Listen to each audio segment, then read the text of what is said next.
Boa noite, queridos. A voz está boa, né? Está todo mundo me ouvindo aí.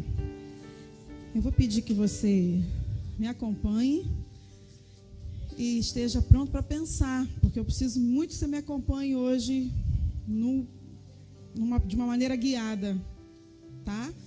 Uma reflexão, você vai entender onde a gente vai chegar, mas eu preciso que você vá, os versículos estão todos ali, para quem quiser, no máximo, anotar para ler em casa, mas se a gente for parar para abrir, não dá tempo. Então, eles já estão lá e você vai anotando para depois meditar em casa, tá? Quero falar um pouquinho sobre um tema, e a gente tem Jesus como modelo, e qualquer tema que a gente for aprender na casa de Deus tem que passar por ele, não é isso? E eu queria falar sobre vontade nessa noite, para chegar num outro momento, num outro elemento que tem a ver com vontade. Quem é que está com vontade de ouvir isso? Amém? Eu quero já começar a dizer, se você não tiver com vontade, que você se esforce, para que você entenda, tá? Porque às vezes a gente chega sem vontade. Eu vou definir vontade. O dicionário diz que vontade é a faculdade que tem o ser humano de querer, de escolher, de livremente praticar ou deixar de praticar certos atos. Deus nos fez com essa faculdade, com essa habilidade, né? É uma força interior que impulsiona o indivíduo a realizar algo, desejo, ou a não realizar. É a vontade da gente que determina, né? Que nos impulsiona a realizar ou não. Bom, se nós temos Jesus como nosso modelo, eu queria convidar você a começar a ver comigo como foi que Jesus, como homem nessa terra, como é que ele lidava com as vontades dele. Porque a gente precisa partir dele, né? Até chegar em nós.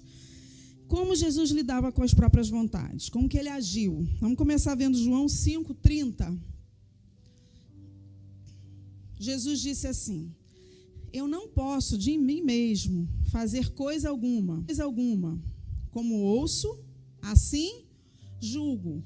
E o meu juízo é justo, porque não busco a minha vontade, mas a vontade do Pai que me enviou.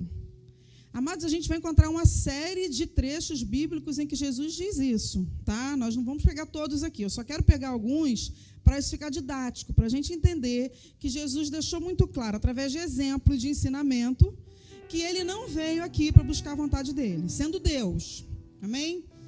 O próximo texto que a gente vai ler está em João 6.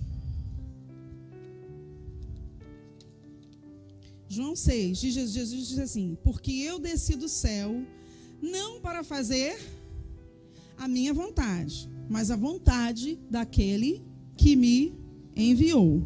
Ok? Então a gente já sabe que Jesus desceu para fazer a vontade de Deus. E aí pode continuar, o que vem depois. E a vontade do Pai que me enviou é esta: que nenhum de todos aqueles que me deu se perca, mas que o ressuscite no último dia. Pode botar o próximo, 40. Porquanto a vontade daquele que me enviou é esta: que todo aquele que vê o Filho e crê nele tenha a vida eterna, e eu o ressuscitarei no último dia. Então, se a gente fizer um apanhado até aqui, já vai entender. Jesus veio não para cumprir a vontade dele, ele veio para cumprir a vontade do Pai, e ele completa nesse texto dizendo qual é a vontade do Pai: que daqueles que foram dados a ele, que nenhum se perca. Através de quê? Da fé em Jesus, a fé nele mesmo. Todo mundo acompanhou até aqui, amém? A gente vai, né, passo a passo. João 8:28, Jesus reafirma: disse-lhes, pois, Jesus: quando levantardes o Filho do Homem, então conhecereis quem eu sou, e nada faço por mim mesmo, mas falo como meu Pai me ensinou. Ou seja, nem o que eu falo porque eu quero. Ele vai reafirmando o tempo todo. Quando a gente começa, amados, aqui está um pouquinho só. Se você pegar os evangelhos, você vai ver Jesus falando isso toda hora. Isso tem que dizer alguma coisa para a gente. Se um versículo aparece apenas uma vez na Bíblia, ele já diz muito. Mas imagina um ensinamento que se repete o tempo todo. Porque, de alguma maneira, é alguma coisa que precisa ser fixado por nós. E isso é repetido várias vezes por Jesus. A gente vai para um último dessa parte aqui, Mateus 26, momentos antes da cruz, né? em que Jesus diz assim: indo um pouco mais para diante, prostrou-se sobre o seu rosto, orando e dizendo: meu Pai, se é possível, passe de mim esse cálice. Todavia, não seja como eu quero, ou seja, não seja a minha vontade. Tem uma outra versão que diz isso. Mas como tu queres. Nota que a humanidade de Jesus nunca foi oculta. Ele deixou muito claro para o Pai que se pudesse passar, que se Deus pudesse tirar isso dele, a vontade dele não era aquela, mas que se fizesse a vontade de Deus. Amém? Até aí todo mundo foi? Então ele falou, até aqui a gente viu alguns textos em que Jesus fala da vontade dele através dos atos, né? E a gente vê ele vivendo isso. Mas eu queria que a gente lesse também alguns textos em que ele ensina sobre os seguidores dele e qual a relação da vontade do Pai na vida desses seguidores. Porque nota que ele vem como exemplo, ele vive a vontade do Pai. Mas ele também tem uma expectativa em relação aos seguidores dele. E aí vamos ver lá, Mateus 7, capítulo 21, Jesus diz assim: nem todo que me diz Senhor, Senhor, entrará no reino dos céus, mas aquele que faz a vontade de meu Pai que está nos céus.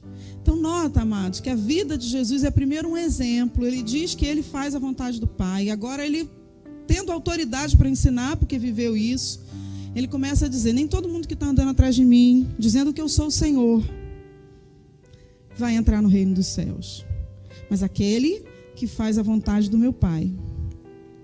Pode colocar o próximo. Mateus 12, do 46 ao 50. E falando ele ainda à multidão, eis que estavam fora sua mãe e seus irmãos, pretendendo falar-lhe. E disse-lhe alguém: eis que estão aí fora tua mãe e teus irmãos que querem falar-te. Ele, porém, respondendo, disse ao que lhe falara: quem é minha mãe e quem são meus irmãos? E estendendo a sua mão para os seus discípulos, ou seja, para aqueles que o seguiam, ele disse: eis aqui minha mãe e meus irmãos. Porque qualquer que fizer a vontade de meu Pai que está nos céus, esse é meu irmão, irmã e mãe. Nota que ele está dando um conceito de família de Deus, não baseado em quem está no meio da multidão. Mas ele está chamando de família de Deus, família dele, quem faz a vontade dele. Isso é importante, amados, para a gente entender, porque se a gente não entender isso, a gente começa a acreditar que o fato de ser membro de uma igreja garante nosso lugar no reino dos céus. Isso, você não vai encontrar nada disso na Bíblia dizendo: você que está congregando numa igreja, está aberta a porta para você no reino dos céus. É verdade que congregar faz parte, porque é um mandamento, não, para não deixar de congregar. Se não tiver também, querido, não vem com essa história que eu e Deus em casa, porque não tem respaldo para isso. A Bíblia diz que ele vai buscar a sua igreja. Ninguém é igreja sozinho.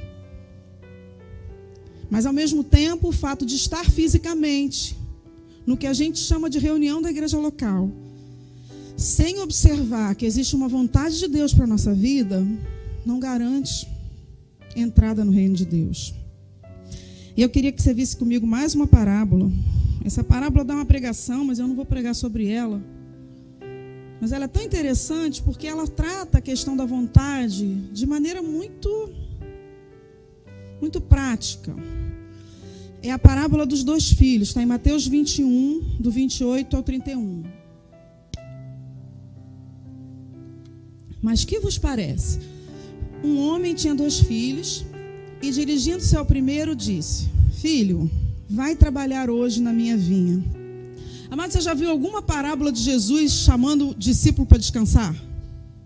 Não, levanta a mão se você já viu, porque é a Bíblia transformada, né? Nem a renovada, nem revisada, né? Há momento para o nosso descanso. A Bíblia diz que há momento para todas as coisas. Mas na hora que Jesus está chamando o discípulo, ele chama para dar a comissão. A gente vai ter tempo para descanso, para lazer nesse mundo. A gente precisa disso. Mas o tempo todo ele fala do reino como um reino que arregimenta trabalhadores. E aí a gente vê aqui a figura do homem que tinha 2 filhos e, dirigindo-se ao primeiro, disse: filho, vai trabalhar hoje na minha vinha.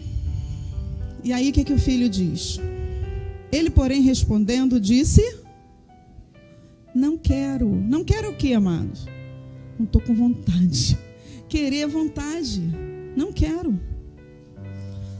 Mas depois o que aconteceu?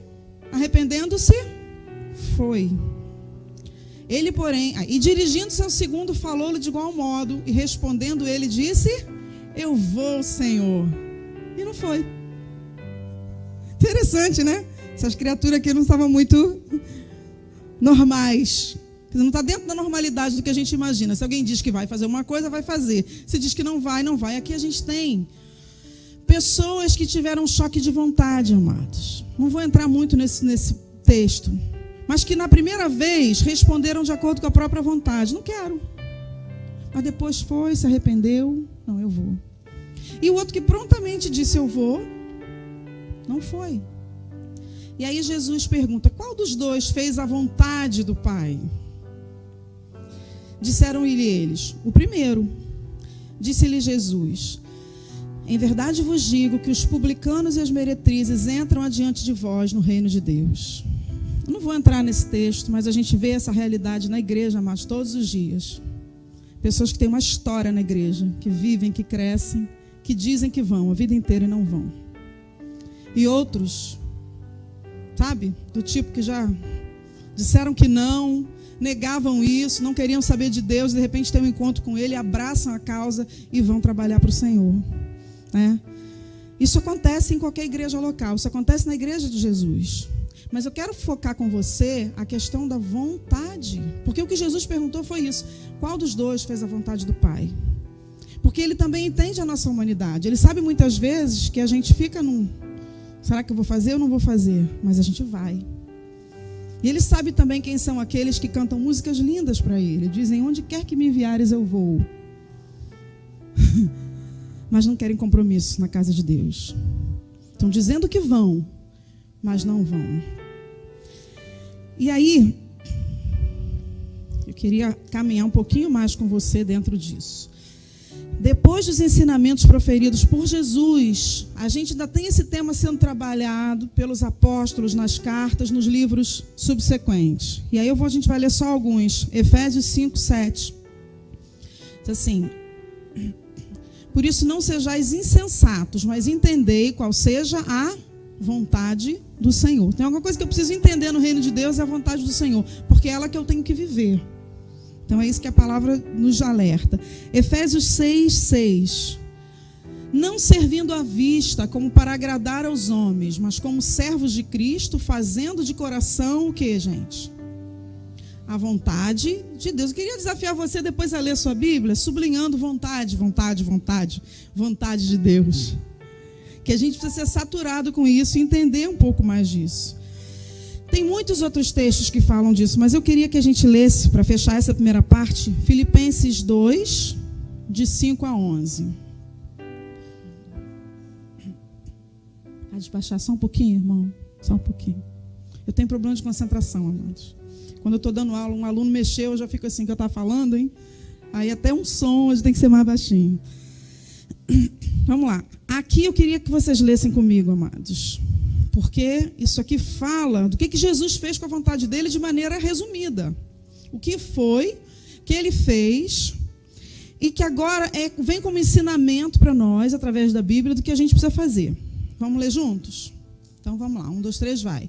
De sorte, haja em vós o mesmo sentimento que houve também em Cristo Jesus, que sendo em forma de Deus, não teve por usurpação ser igual a Deus, mas esvaziou-se a si mesmo, tomando a forma de servo, fazendo-se semelhante aos homens.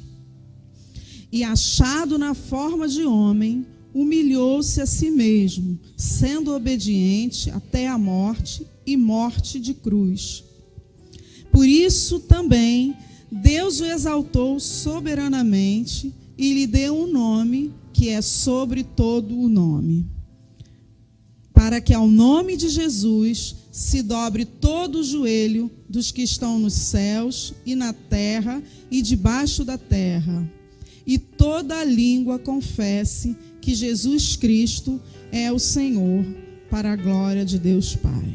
Também não vou entrar fundo nesse texto, a gente está usando eles para chegar no ponto, mas a gente vê o que foi que Deus fez através da vida de Jesus por causa daquilo que Jesus decidiu fazer. A Bíblia diz que ele, sendo Deus, não teve como usurpação ser igual a Deus. Antes esvaziou-se, humilhou-se, assumiu a forma de ser. O que é isso, amados? Isso é abrir mão das vontades. Ele não viveu a vida aqui segundo a vontade dele. E aí a Bíblia diz que por isso Deus o exaltou. Por isso Deus pôde cumprir o plano dele. E eu quero que você comece a entender aqui que como Jesus abriu a mão da própria vontade, Deus pôde executar o plano dele através dele. E o apóstolo Paulo cita algumas atitudes de Jesus para mostrar que ele negou a sua própria vontade. Em outros momentos, Jesus usa as palavras daquilo que ele ia fazer, que era levar a cruz, para dizer que quem quisesse ser discípulo dele tinha que se identificar com ele.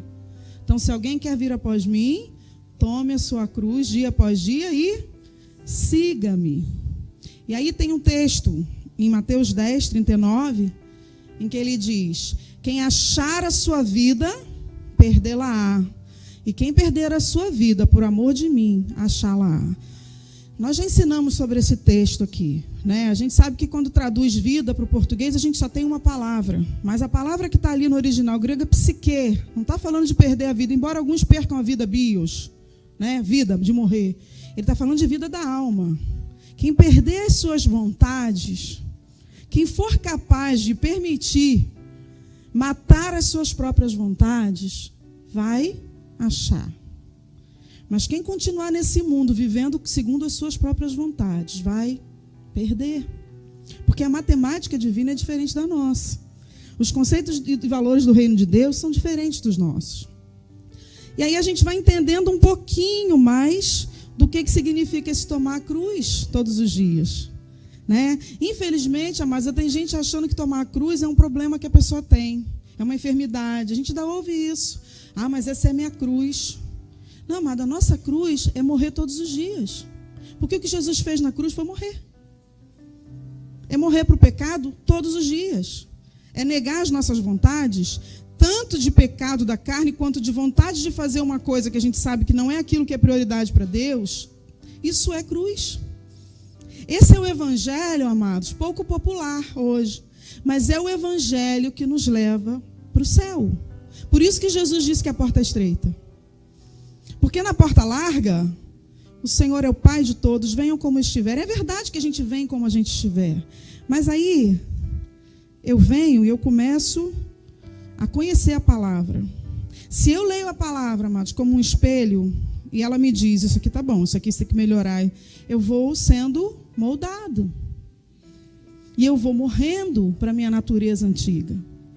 Mas a gente vai ter que caminhar um pouquinho mais para chegar nisso aqui. Eu queria só que a partir dessas constatações, que a gente tem Jesus como exemplo, negou suas próprias vontades, falou que para ser discípulo dele, tem que estar disposto a negar as vontades. Amor da minha vida, você que está aqui hoje, se você ouviu outro evangelho e você acreditou, está na hora de você jogar fora, porque a Bíblia nunca disse que era só uma questão legal, que Jesus resolveu o problema do nosso pecado e já está ok, nós já estamos com ele. A entrada é de graça, mas o querer desenvolver a salvação está na nossa mão. Né? Por isso que a Bíblia diz, desenvolver a vossa salvação. Por quê? Porque a gente tem um caminho a percorrer. A maior parte do que a gente tem que fazer na obra de Deus vai requerer sacrifício. Não é realização pessoal, amados. As pessoas estão confundindo o reino de Deus com não sei o quê. É claro que Deus vai te usar num dom que você tem, você vai se sentir um pouco confortável para fazer, tem que ter, né? Ele distribuiu dons, mas vai requerer sacrifício. Então o evangelho confortável, amado, legal. Eu só tenho medo do último dia, na prestação de contas. Porque não dá para a gente fingir que não está vendo tudo que Jesus fez, falou, as parábolas dele. Não dá. Ah, porque eu vim de uma igreja que não se cobrava. O problema da igreja, você tem Bíblia? Porque não interessa a igreja onde você estava, se o evangelho era água com açúcar lá. A tua Bíblia fala da vontade do Pai. E se você tem uma Bíblia em casa e você lê, Ele vai te cobrar por isso. E a gente não tem que ficar chateado por estar ouvindo isso, não. A gente tem que agradecer a Deus. Porque nós temos o privilégio de ouvir a palavra e crescer.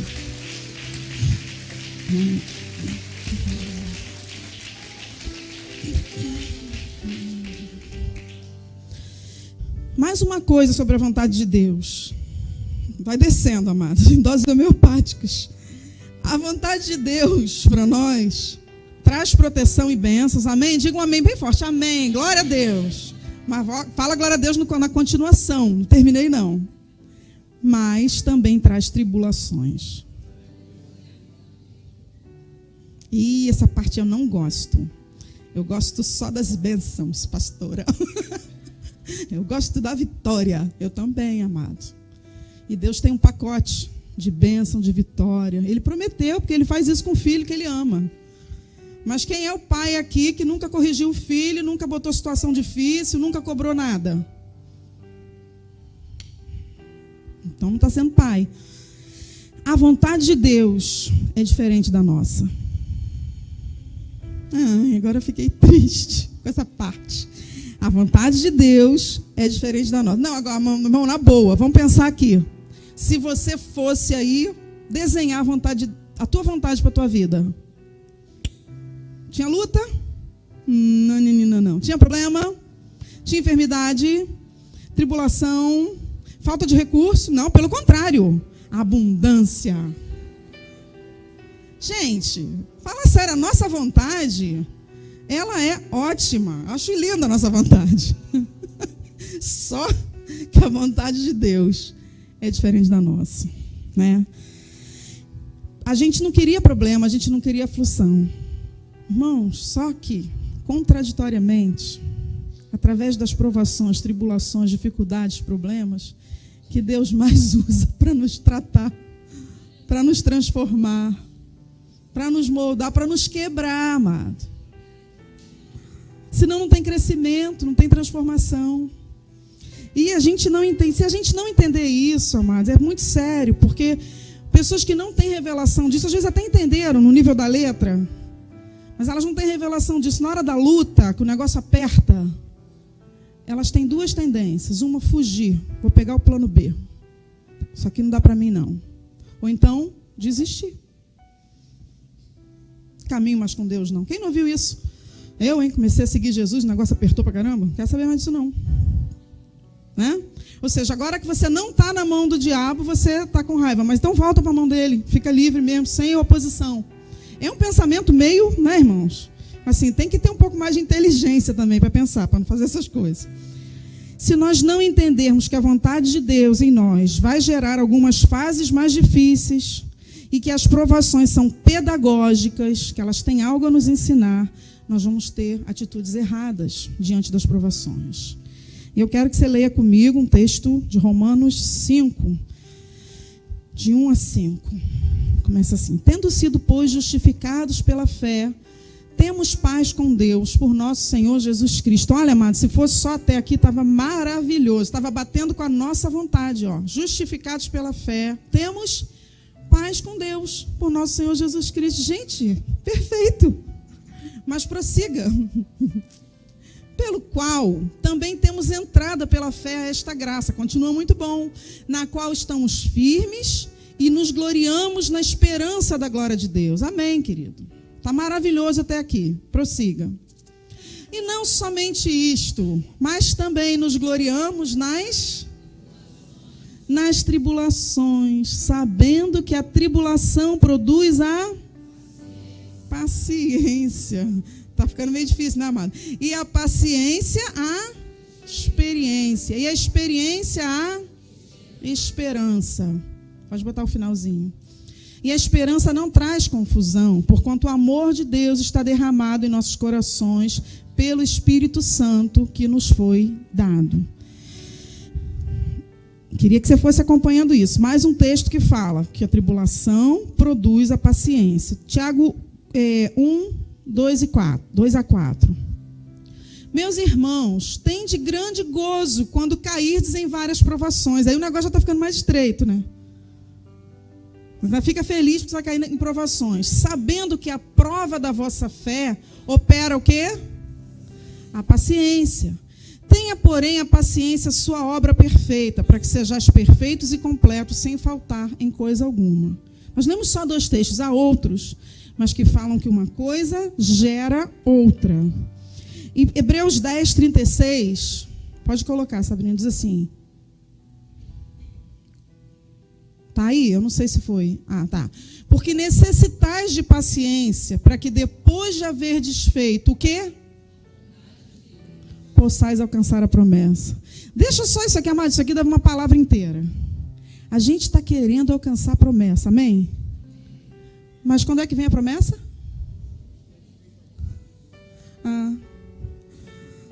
Depois de ter desfeito a vontade de Deus. Querido, tem promessa na vida da gente que não vai se cumprir enquanto Deus não quebrar algumas coisas em nós. Porque a vontade dele, através das tribulações pelas quais ele faz a gente passar, é trazer paciência. E eu fiquei muito tocada quando eu fui ler o original de algumas palavras aqui. Tribulação. Porque muita coisa a gente perde no sentido quando se traduz para o português. E é muito bom olhar a raiz de algumas palavras para a gente entender o que o texto está dizendo. A palavra tribulação no grego, tilipsis, significa literalmente, presta atenção, você que não sabe, pressão ou sofrimento causado por pressão. Isso que a Bíblia diz que eu e você vamos passar. Pressão ou sofrimento causado por pressão. O que a Bíblia diz que a tribulação produz em nós? Paciência. Vai para o radical, a origem da palavra paciência, hiponome, resistência, firmeza. A pressão que é exercida sobre nós vem com o objetivo de nos tornar mais fortes, mais resistentes. Por isso ninguém pode ser usado por Deus de maneira profunda, amado, se não passar por situações. E não responder da maneira correta. Porque a tribulação vem para todo mundo, mas muita gente foge. Atrás de um evangelho de que Deus não quer isso para mim, Deus não precisa disso, eu não tenho que passar por isso. Ele não erra. E eu achei tão interessante porque eu fui procurar tribulatio, que vem da origem de tribulação, é uma vara para moer grão. Tem noção do que é isso? Só que a gente se vitimiza. É normal, irmão. No momento de dificuldade é normal. A gente pedir oração, está passando dificuldade, é normal. Mas existem situações que Deus está permitindo, amados. Sabe por quê? Se eu tenho que entrar num confronto, estou sendo pressionada, se eu não fugir, eu decidir ficar e resistir, o que eu vou ter que fazer? Eu vou ter que me fortalecer para resistir. E aí é que está o trabalho de Deus. Eu vou orar mais, eu vou jejuar mais, eu vou viver mais na dependência dEle. Enquanto eu faço isso, o que eu estou fazendo? Eu estou mortificando a minha carne. Ele pode trazer a presença dEle. A vontade dEle pode ser estabelecida. Por quê? Porque eu me permito quebrar. O problema é que muitos de nós, amados, queremos ficar inteirinhos. Há muito tempo atrás eu vi um programa de televisão, uma entrevista, e aí a pessoa entrevistava uma pessoa do mundo artístico, que hoje já está até desviada, e assim, a pessoa tinha 3 meses de convertido, não deu nem tempo para esperar, para ver. E aí, por que foi que você se surpreendeu com Jesus? Não, eu me surpreendi porque eu descobri que Deus não tira nada da gente. Eu falei, gente, que evangelho foi esse? Mas eu falei, onde que ela ouviu isso? Descobri que Jesus só acrescenta a paz, a salvação, o gozo. Aí realmente não tira nada, que você vê que depois a pessoa continua fazendo foto nua, aquilo não tirou. Você entende? Isso nunca foi discurso de Jesus, amado. Nunca foi. Por isso que hoje a gente está vivendo um mundo de igrejas tão cheias e tão pouca vivência de evangelho. Porque estão diluindo o evangelho numa coisa que... Começar a me apertar demais aqui nessa igreja, negócio de célula, negócio de discipular, eu vou para outra, porque eu não quero encheção. Assim que as pessoas falam. Às vezes falam de outra maneira. Uma vez eu vi uma pessoa que falou, meu negócio é entrar na igreja, assistir meu culto. Eu falei, só faltou fazer assim, ó. O sinal da cruz. Falei, cara, a pessoa quer uma religião. É uma religião que ela quer. Ela não quer vida de se doar pelo reino, de morrer para as vontades, de Jesus é o Senhor da minha vida. Eu quero uma religião. E um anestésico, uma palavra que me diga que está tudo bem. Porque dependendo da palavra que se pregue em determinadas igrejas, há pessoas que também não conseguem ficar por muito tempo. Porque é um incômodo. Né? De alguma maneira é um incômodo que me diz, eu não faço e eu não quero fazer isso. Eu quero ouvir um negócio mais light. Eu quero ser enganada, né? Mais ou menos isso. E aí, quando eu comecei a ver isso, falei, gente, a pressão gera paciência. E quando nós enfrentamos a aflição com paciência, nós nos tornamos mais fortes.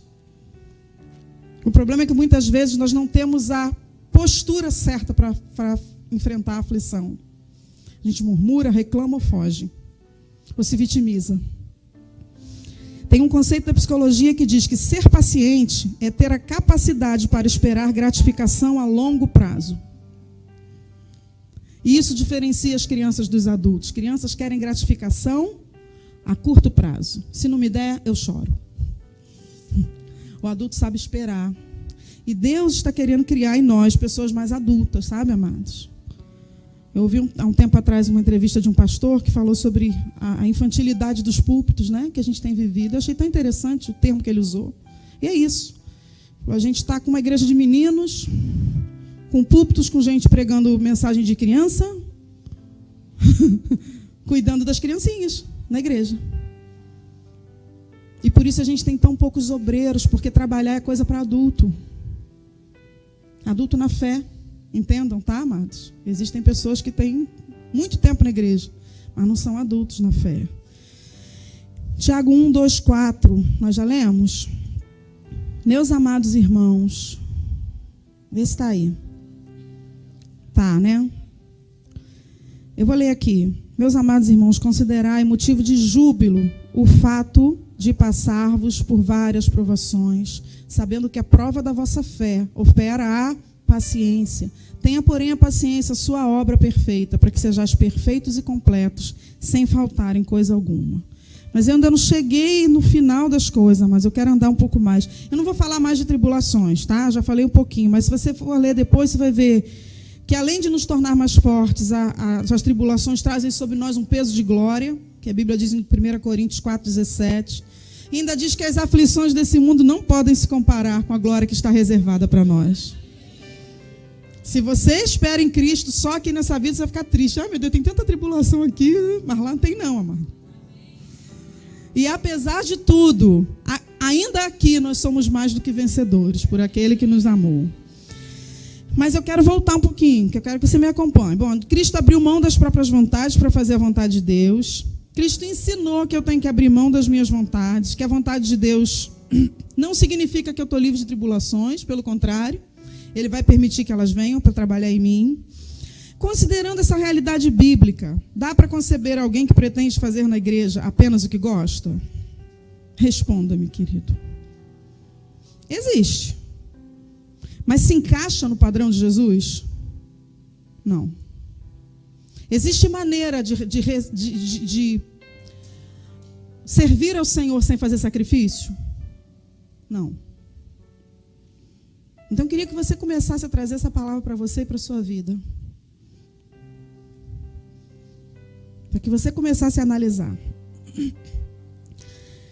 A gente vem perguntando a Deus, amados, isso é uma questão nossa, né? Que a gente vem orando há algum tempo aqui, como liderança.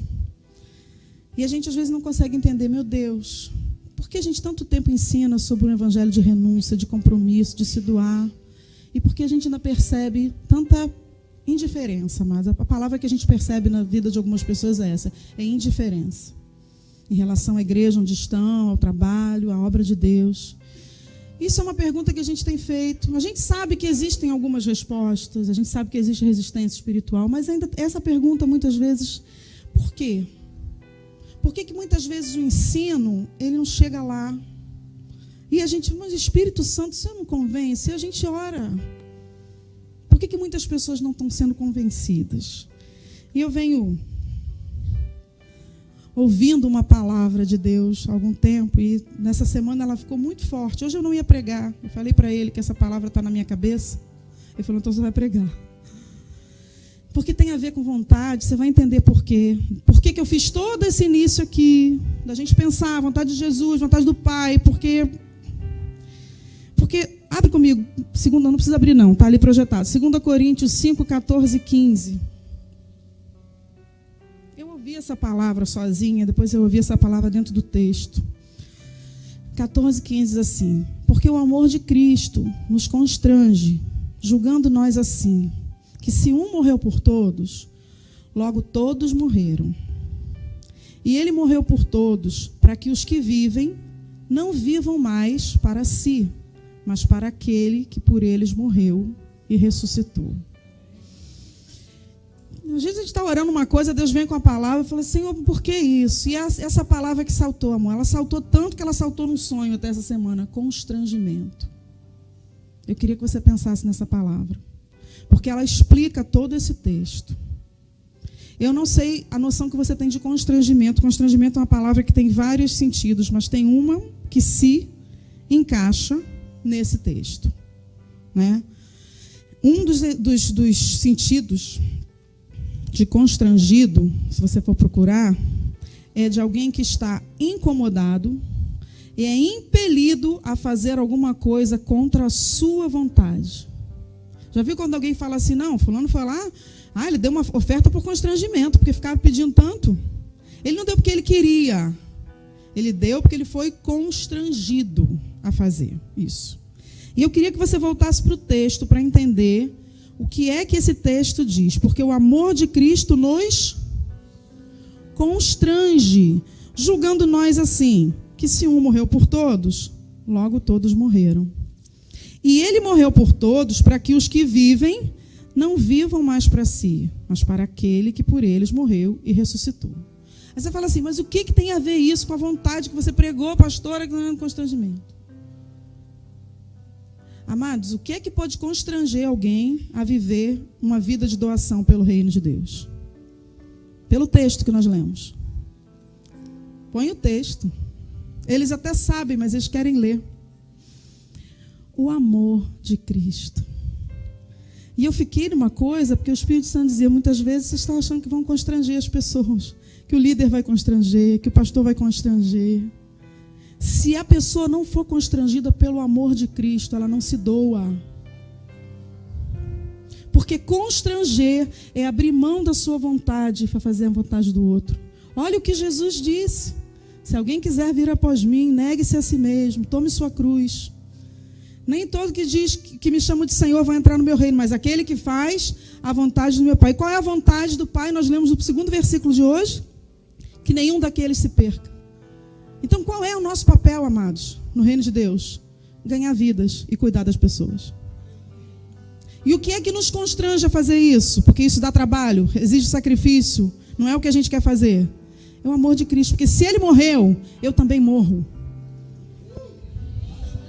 Acabou. Entende? Eu me identifico. Olha o que diz a segunda parte do texto. Ele morreu por todos para que os que vivem estão aqui.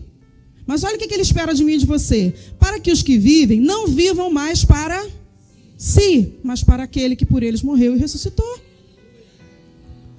Só que o povo está esquecendo disso, amado, esquecendo que vai ser julgado por essas palavras. Aí a gente pergunta para o líder, e fulano? Não, fulano disse que o trabalho dele consome muito ele não pode ter compromisso com a célula. Ele está numa fase. Ele está vivendo para quem? Para ele. Amado, você me desculpa, mas o seu trabalho é para você. Você chegar com essa conversa diante de Deus, eu não pude viver para o Senhor, Deus, porque eu tinha um trabalho. E ele vai falar, onde que você andou lendo Bíblia? A pessoa começa a fazer um curso, amado. Não pode mais ir na célula. Não pode trazer ninguém. Querido, eu não consigo conceber a gente fazer campanha para as pessoas chegarem uma hora antes para uma escola bíblica, que é o Tadel agora. Hoje eu estava conversando com o pessoal que chegou antes aqui, que chegou hoje, né, que se tornou membro. Falei, quem veio de igreja que tinha culto de manhã e de noite? Alguns levantaram. Eu falei, vou ficar de olho em vocês, hein? Porque vem de igreja que tinha culto de manhã e de noite. Chega aqui, só vem para a hora do culto. Não consegue chegar para sentar e ouvir. E se você chamar a atenção, o líder na boa, né, meu irmão? Na semana passada eu vim, você não viu, não? Não estou falando assim, querido, você acha que está fazendo favor para alguém? Amados, a gente está achando tudo sacrifício no reino. Mas a palavra diz que é para a gente viver para Ele. O restante é secundário, querido. Estou mandando você largar suas responsabilidades, não. Mas eu falo disso com alguma autoridade, porque quando eu escuto alguém dizer, que eu estou fazendo um curso agora à noite, não estou podendo, eu fico, meu Jesus. Eu estudei a vida inteira, amado, sem pegar licença na igreja, sabiam disso? Sem me afastar. Eu fiz mestrado, doutorado, fiz um outro curso agora, uma outra formação. Eu não tenho coragem de dizer para Deus, e se tivesse um líder aqui no domingo, no vindo, dizer, não, é que eu estou fazendo um curso, você sabe, estou chegando tão cansada, pastora. Amado, vamos combinar um negócio? Fala mais isso não, fala isso para Deus. Vê se Ele recebe isso. Vê se Ele recebe isso. É melhor não dizer. Porque Ele dota a gente de talentos e dons, amados. A gente usa 90% lá fora. E vem com o resto para a casa de Deus. Vem com o resto e às vezes acha que está fazendo muito. Que está sendo muito cobrado. Quando eu comecei a ouvir essa palavra, eu falei, Deus, o que o Senhor está dizendo com isso? Ele disse, se uma pessoa não se constrange pelo que eu fiz, não adianta vocês se darem cambalhota. Que ela não vai se constranger pelo discurso. Se alguém que morreu por você, deu a vida, foi as últimas consequências, livrou você da condenação, te dá a condição de ter vida hoje, se isso não constrange, amado, a você querer aprender mais, a se doar mais, a ser um instrumento na vida dele, nas mãos dele, quem é que vai constranger? E é bom porque Deus tira um peso da gente, porque a gente sente que a gente está fazendo alguma coisa errada, Deus. O que está acontecendo com esse povo? Eles estão querendo se enganar.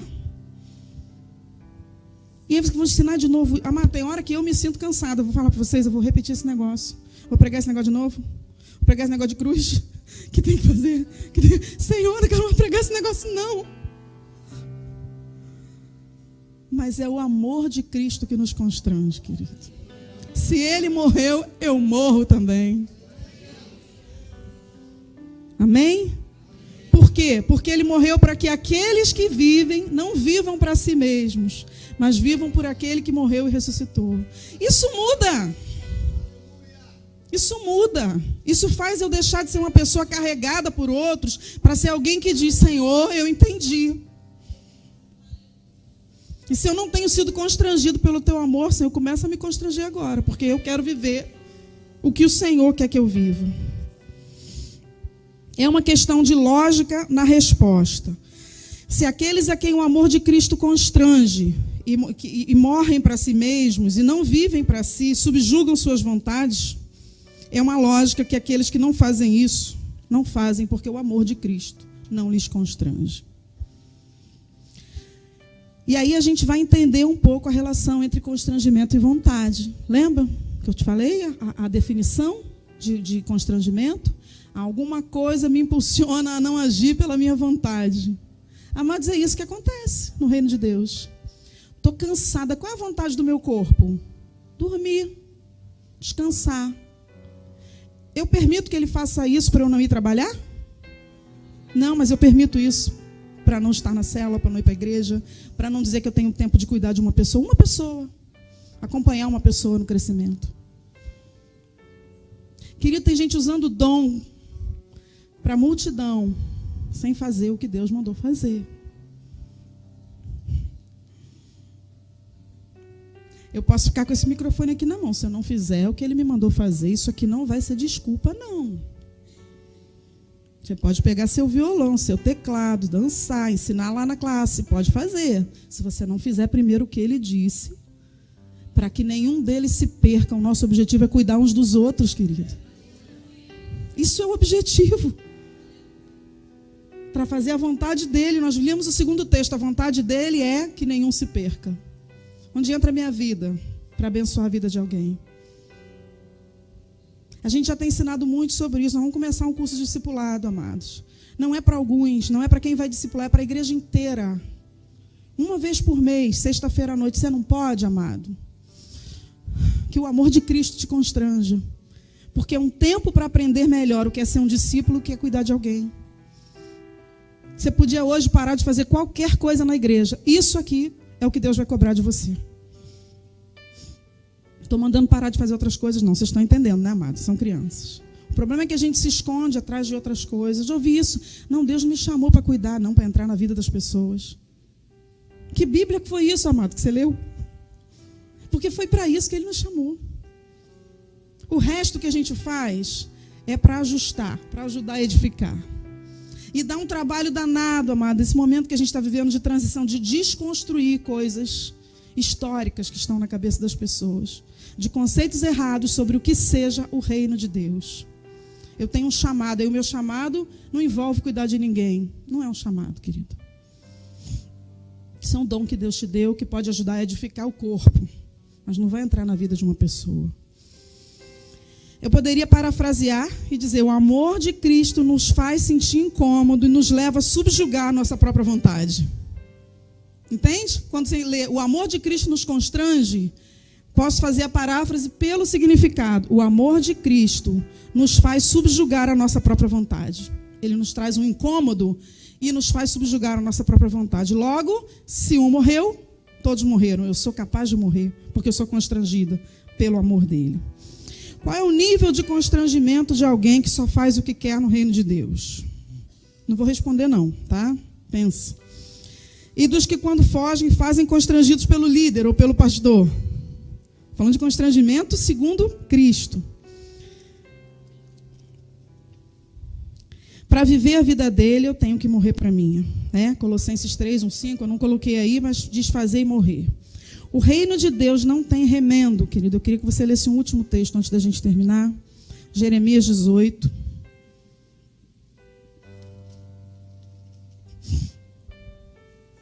Jeremias 18. A palavra do Senhor que veio a Jeremias dizendo: levanta-te e desce à casa do oleiro, e lá te farei ouvir as minhas palavras. E desci à casa do oleiro, e eis que ele estava fazendo a sua obra sobre as rodas. Como o vaso que ele fazia de barro quebrou-se na mão do oleiro, tornou a fazer dele outro vaso, conforme o que pareceu bem aos olhos do oleiro fazer. Nota que a gente tem aqui uma figura de Deus quebrando. Interessante que você não vê margem de interpretação na Bíblia, que não que eu vou e Deus vai colocando as coisas no lugar. Não, amado, ele quebra. Quando alguém diz: Senhor, eu me submeto à tua vontade, significa que essa pessoa está disposta a ser quebrada. Ele não vai ficar fazendo remendo em você, em mim. Lembra que eu falei tribulação? Quando eu fui ver a origem da palavra, é vara mesmo, para moer. Deus permite situações difíceis na nossa vida, amados, para nos quebrar. Aqui tem gente que está passando tribulação após tribulação e não deixa Deus quebrar. E hoje é um dia a mais que Deus está nos dando essa oportunidade, queridos, de pensar, de refletir e de dizer: Senhor, eu estou vivendo muito na base da minha vontade mesmo. Até porque se você não disser, amado, Ele está vendo. Você só vai perder a oportunidade de se humilhar, porque Ele sabe o que está no nosso coração. E aí a figura que Deus usa com o profeta é essa do vaso. Né? Não tem remendo, ele quebra e faz outro como? Conforme o que pareceu bem aos olhos do oleiro, ou seja, de acordo com a vontade dele. Então veio a minha palavra do Senhor dizendo: não poderei eu fazer de vós como fez este oleiro, ó casa de Israel? Queria que você guardasse essa pergunta para você nessa noite, que você deixasse essa pergunta entrar na sua mente durante toda a semana. Será que eu posso fazer na tua vida isso aqui? Porque você percebe que Deus pergunta, né? Ele vai fazer na vida de quem deixar. Eis que como barro na mão do oleiro, assim sois vós na minha mão, ó casa de Israel. Aqueles que permitem. E essa é a pergunta de Deus que eu quero deixar. Ficam algumas perguntas e algumas reflexões. Você tem subjugado as suas vontades para que a vontade de Deus se cumpra na sua vida? Porque senão você vai cantar: cumpre em mim o teu querer. Ó, a tua vontade. Faça o que está em teu coração. E Deus vai dizer: não vai dar não. Porque você não tira o que está no teu coração. Você quer fazer o teu querer. Então, quando você cantar, amado, pensa se não tem um contracanto.